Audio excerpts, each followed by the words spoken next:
caldo, non ti temo quest'anno. Fresco. Sta venendo un'aria freddissima. Ciao amici del bosco, sta arrivando il caldo, come ci rinfreschiamo? In questo video vediamo pratiche e consigli per non morire di caldo. L'estate è alle porte e anche quest'anno potrebbe essere problematica per le temperature troppo alte. Gli scienziati ci hanno fatto sapere da tempo che il clima italiano assomiglierà sempre di più a quello del Nord Africa. Affrontare il riscaldamento globale è un problema per chi coltiva, ma è un problema diffuso di tutti, perché quando le temperature sono troppo alte non stanno male solo le piante, stiamo male anche noi. Nell'orto indossiamo sempre un cappello, indossiamo anche abiti chiari che riflettano i raggi del sole e quindi ci facciano sentire meno caldo, mettiamoci spesso all'ombra se possibile degli alberi, altrimenti creiamo un riparo ed evitiamo assolutamente di lavorare nelle ore più calde. Il problema è molto sentito anche in città, perché queste sono state progettate per un clima molto più fresco rispetto a quello verso il quale stiamo andando. Adesso servono degli adattamenti. Negli ultimi anni sono aumentati tantissimo gli impianti di condizionamento e parallelamente aumenta anche il consumo di energia elettrica, quindi è necessario utilizzare più strategie insieme per ottenere risultati più efficaci. Per raffrescare un po' l'aria e avere un po' di sollievo ci sono diversi sistemi anche semplici che possiamo realizzare da soli con materiali di riciclo. Tra poco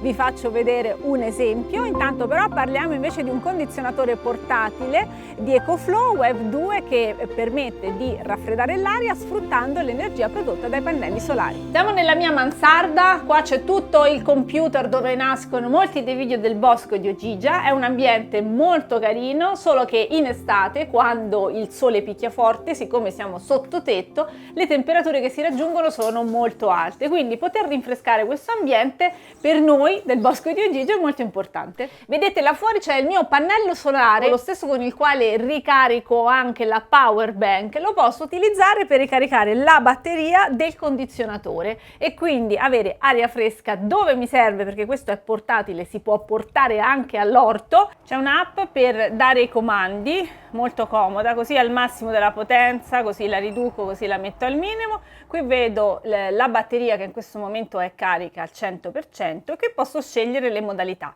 Qui decido che temperatura voglio nel mio ambiente. Io ho impostato la mia temperatura a 20 e quindi l'aria in uscita dal condizionatore è a 9 gradi per poter appunto abbassare nell'ambiente la temperatura. Riesce a far scendere la temperatura molto velocemente. Noi adesso dovevamo farla scendere di poco, ma veramente ci ha messo 2 minuti a portarci quasi 2 gradi meno. Come funziona? L'aria fresca esce da questa parte qua, ok? Poi ci sono due uscite che sono completate da questi tubi che permettono appunto di raggiungere lo spazio che si vuole, perché sono estendibili, sono molto divertenti questi tubi.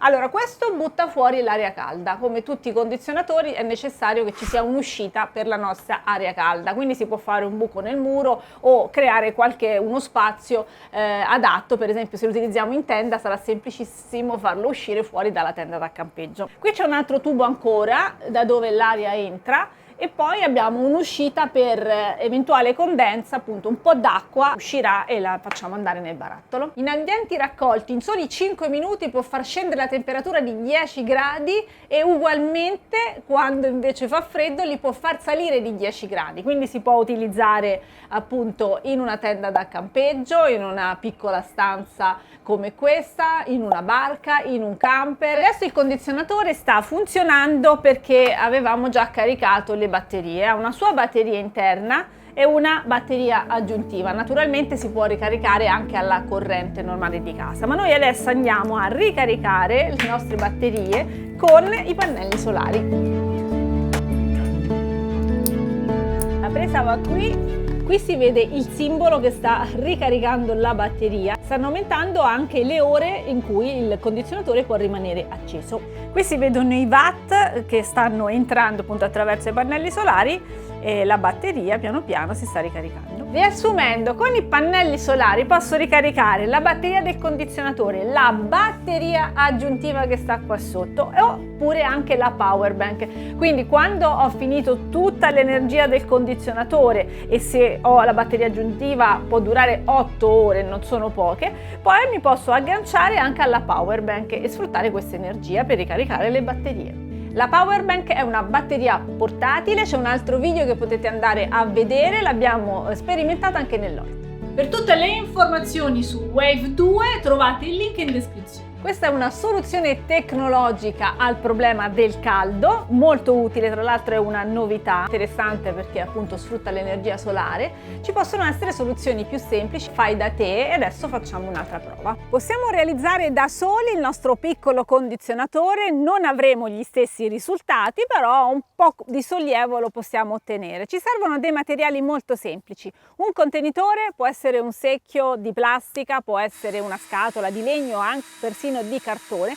Ci serve un materiale per coibentarla, per darle appunto un isolamento rispetto al calore esterno, che può essere polistirolo, può essere una vecchia coperta di lana. A questo punto ci serve un passaggio dell'aria, quindi il nostro contenitore dovrà avere un buco più in basso per l'ingresso dell'aria e in uscita, in alto, mettiamo anche un piccolo ventilatore. Questo lo possiamo acquistare o possiamo per esempio recuperare il vecchio ventilatore di un computer. Questo piccolo movimento dell'aria creerà appunto il moto di movimento che farà uscire l'aria raffrescata. E all'interno, per refrigerare, utilizziamo delle bottiglie di plastica o altri contenitori di plastica che terremo nel nostro surgelatore a raffreddare. Quando sono diventati un bel blocco di ghiaccio, li mettiamo all'interno della nostra scatola, dove appunto grazie alla coibentazione si conserveranno freschi per diverse ore. E la ventola, che consuma pochissimo, comunque la posso alimentare con la power bank di EcoFlow. Esistono anche delle ventole che si possono alimentare direttamente con un piccolo pannello solare. Cos'altro possiamo fare? Innanzitutto ci sono gli alberi. Di questo argomento ne ho parlato tante volte. Gli alberi sono dei veri condizionatori d'aria. Qui ho un esempio fantastico, il mio salice, che non solo mi rinfresca con la sua ombra, ma è una vera e propria pompa che prende l'acqua dal basso, da sottoterra, e poi attraverso le foglie la trasporta in aria. Quindi anche questo effetto proprio di condizionamento dell'aria attraverso la distribuzione dell'acqua, e questo lo fanno tutti gli alberi anche in città. Purtroppo questa strategia, che conoscono tutti, viene applicata ancora pochissimo. Io non vedo in città questo grande miglioramento nella presenza di alberi, anzi tutt'altro, si vedono in giro sempre chiome in peggiori condizioni, e questo veramente peggiora tantissimo le condizioni di vita in città. Con la presenza di alberi, con belle chiome, abbiamo la possibilità di muoverci per esempio sotto i viali anche nelle ore più calde della giornata, mentre